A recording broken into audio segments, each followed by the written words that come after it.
Hello students, good morning. Let's continue our class. हम achievement test के बारे में पढ़ रहे थे। अचीवमेंट टेस्ट के बारे में हमारी बेसिक चीज़ें क्लियर हो गई हैं, ऐसी मैं उम्मीद कर रही हूँ।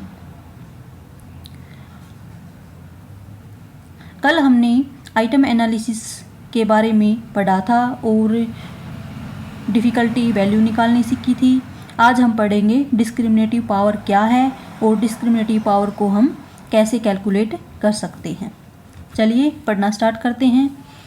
तो ये एक कोटेशन है, according to Blood and Bird discrimination power is that ability of an item on the basis of which the discrimination is made between superiors and inferiors. देखो, डिस्क्रिमिनेशन पावर एक ऐसी एबिलिटी है किसकी, आइटम की, जिसके आधार पर हम बच्चों का डिवीजन कर सकते हैं, यानी कि बच्चों को ग्रुप में डिवाइड कर सकते हैं। जैसे सुपीरियर ग्रुप बना दिया हमने, इन्फीरियर ग्रुप बना दिया, सुपीरियर इन्फीरियर दोनों अलग अलग ग्रुप बना दिए। इस प्रकार से हम किसके आधार पर बच्चों का डिवीजन कर सकते हैं, डिस्क्रिमिनेशन पावर के आधार पर। ठीक है, अब हम देखते हैं कि डिस्क्रिमिनेशन पावर को हम कैलकुलेट कैसे कर सकते हैं। इसका फॉर्मूला क्या है? ये इसका फॉर्मूला है dP is equal to NU minus NL divide by N/2। NU क्या है? जो हमारा पहले का फॉर्मूला था ना डिफ़िकल्टी वैल्यू निकालने का, सेम है।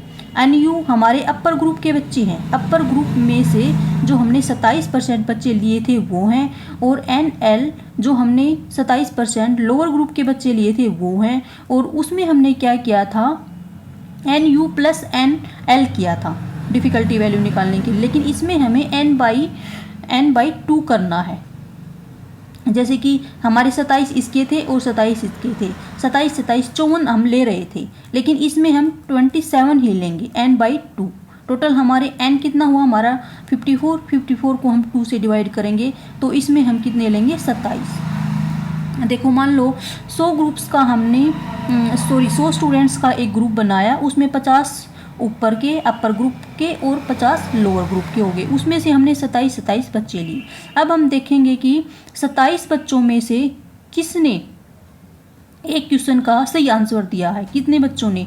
तो मान लो 27 में से 25 बच्चों ने उस क्वेश्चन का सही आंसर दिया है, तो हमारी यहाँ पर वैल्यू 25 आ गई। और लोअर ग्रुप में 27 में से 15 ने सही आंसर दिया है, तो 25 माइनस 15 डिवाइड बाई 27 कैसे आया है, क्योंकि n को हमने 2 से डिवाइड किया है अकॉर्डिंग टू फॉर्मूला N/2। ठीक है बच्चों, तो फिर हमने इसको कैलकुलेट कर लिया तो हमारी वैल्यू आ गई 0.37। इसी प्रकार हमने दूसरे क्वेश्चन की डिस्क्रिमिनेटिव पावर निकाली। कैसे? अपर ग्रुप जो था हमारा उसमें 27 बच्चों में से 20 ने दिया है सही आंसर, और लोअर ग्रुप के 27 बच्चों में से 15 ने सही आंसर दिया है। तो 20 माइनस 15 डिवाइड बाई 27 हमने फिर इसको आगे कैलकुलेट कर लिया, हमारी वैल्यू आई 0.18। इस प्रकार सभी की हम डिस्क्रिमिनेटिव पावर निकाल लेंगे। जैसे हमने हमारे कितने क्वेश्चन थे, 125 क्वेश्चन थे। इस प्रकार हम सभी की डिस्क्रिमिनेटिव पावर निकाल लेंगे। फिर डिस्क्रिमिनेटिव पावर निकालने के बाद हमें एबल्स की गाइडलाइंस को फॉलो करना है। ये एबल्स की गाइडलाइंस है। एबल्स क्या कहता है, अगर आपके क्वेश्चन की वैल्यू 0.40 आती है या इससे ऊपर आती है तो वो किस कैटेगरी में क्वेश्चन जाएगा, वो जाएगा satisfactory. The item is satisfactory. वो आइटम हमारा क्या होगा, सेटिस्फैक्ट्री होगा। उसमें हमें कुछ करने की ज़रूरत नहीं है, उसको हम एक्सेप्ट कर लेंगे, यानी कि हमारे फाइनल ड्राफ्ट में हम ऐड कर देंगे। फिर क्या कहता है एबल कि अगर आपकी वैल्यू 0.30 या 0.30 से लेकर 0.39 के बीच आती है तो क्या कहता है, नो रिवीजन इज रिक्वायर्ड, यानी कि उसमें कुछ मॉडिफिकेशन करने की ज़रूरत नहीं है, उसको भी हम एक्सेप्ट कर लेंगे।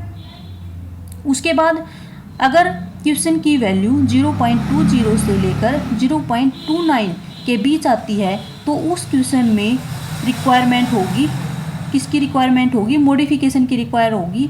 तो उसको या तो हम मॉडिफाई करके ले लेंगे, एक्सेप्ट कर लेंगे, या उसको हम क्या कर देंगे, रिजेक्ट कर देंगे। और अगर हमारे क्वेश्चन की वैल्यू डिस्क्रिमिनेटिव पावर कितनी आती है, 0.19 आती है या 0.19 से कम आती है, तो उसको हम क्या कर देंगे, एलिमिनेट कर देंगे, यानी कि वो क्वेश्चन हमारे ड्राफ्ट के लायक नहीं है। इस प्रकार हमें क्या करना है, डिस्क्रिमिनेटिव पावर निकालनी है। डिस्क्रिमिनेटिव पावर निकालने के बाद हमें इसको क्या करना है, एबल्स की गाइडलाइंस के अकॉर्डिंग रखना है। एबल्स की गाइडलाइंस के अकॉर्डिंग रख के फिर हमारा फाइनल ड्राफ्ट बनेगा।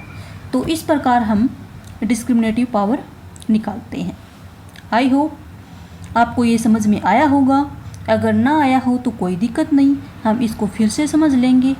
ओके, आज के लिए इतना ही, बाकी नेक्स्ट वीडियो में। Thank you.